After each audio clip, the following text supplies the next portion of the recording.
A'udzu billahi minasyaitonir rajim. Bismillahirrahmanirrahim. Assalamualaikum warahmatullahi wabarakatuh. Alhamdulillahi rabbil alamin. Wassalatu wassalamu ala asrafil anbiya'i wal mursalin wa ala alihi wa ashabihi ajma'in. Amma ba'du. Puji syukur kita ucapkan kepada Allah Subhanahu wa ta'ala. Allah lah Tuhan yang Maha Esa, memberikan begitu banyak nikmat kepada kita. Nikmat kesehatan, nikmat kesempatan, serta nikmat iman dan Islam yang Allah teguhkan di dalam hati kita. Yang kedua, salawat dan salam keharibaan junjungan alam, putranya Abdullah, buah hati Aminah, Muhammad sallallahu alaihi wasallam, dengan melafazkan Allahumma salli wa sallim wa barik alaih. Syafaatnya lah yang kita harapkan di hari kemudian kelak. Amin ya rabbal alamin. Sahabat Risalah Ramadan yang dimuliakan Allah Subhanahu wa ta'ala. Setiap yang bernyawa pasti akan menemukan yang namanya kematian. Allah berfirman dalam Al-Quran, Kullu nafsin za'iqatul maut. Setiap yang bernyawa pasti akan merasakan yang namanya kematian. Tak pandang bulu, baik Rasul-Rasul Allah, bahkan sampai malaikat Allah pun akan merasakan yang namanya kematian. Pada kesempatan yang berbahagia ini, kita akan membahas sebuah tema yang berjudul Detik Wafatnya Rasulullah sallallahu alaihi wasallam. Sahabat Risalah Ramadan yang dimuliakan Allah Subhanahu wa taala. Rasulullah sallallahu alaihi wasallam lahir di Makkah tahun 571 Masehi, tanggal 12 Rabiul Awal. Tepatnya orang lebih sering menyebutnya tahun gajah.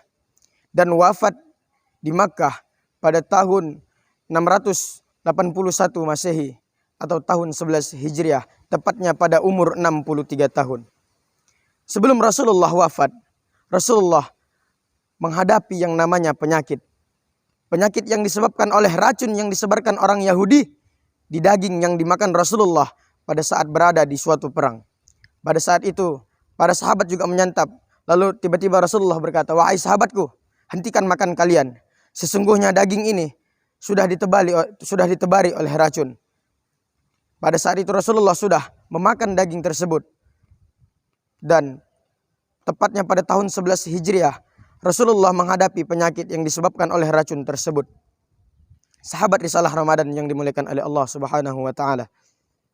Pada saat itu Rasulullah tertatih-tatih menghadapi penyakit yang dia hadapi. Seketika itu beliau memanggil sahabatnya Ali bin Abi Thalib dengan Ibnu Abbas.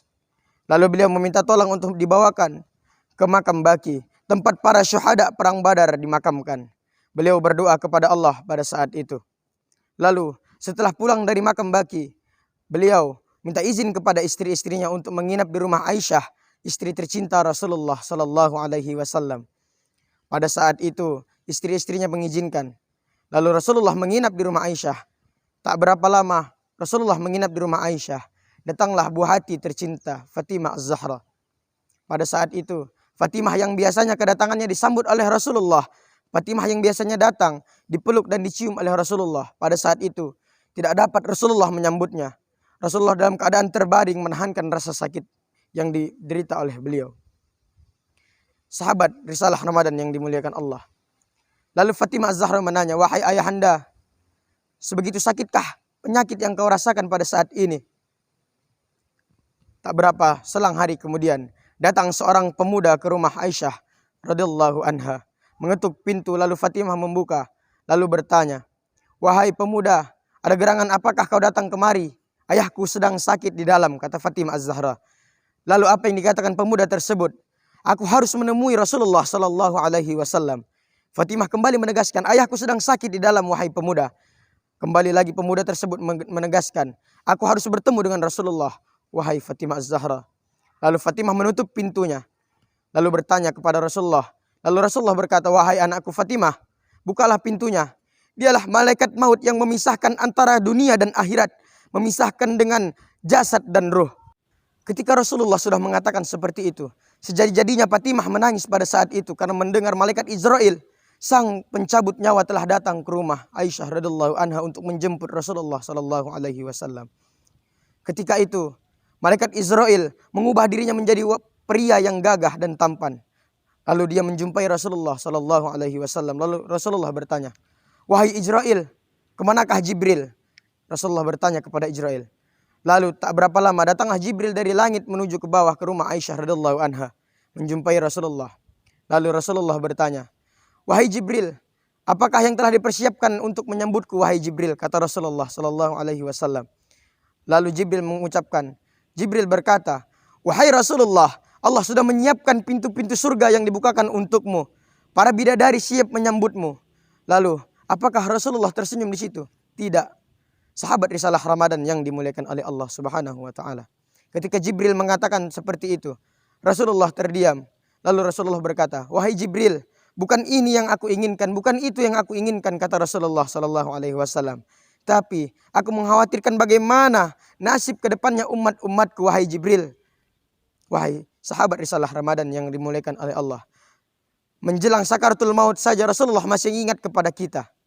Maka dari itu, sering-seringlah kita bersolawat kepada beliau. Ketika Rasulullah berkata seperti itu, lalu Jibril berkata, wahai Muhammad, wahai Rasulullah, aku pernah mendengar Allah berfirman, tidak akan ada orang-orang sebelum kamu yang masuk ke dalam surga kecuali umat Rasulullah SAW terlebih dahulu.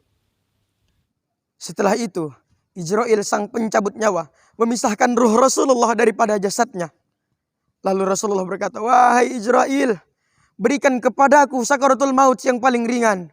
Lalu yang berkata Israel kepada Rasulullah, wahai Muhammad, ini adalah sakaratul yang paling ringan yang diberikan Allah kepadamu.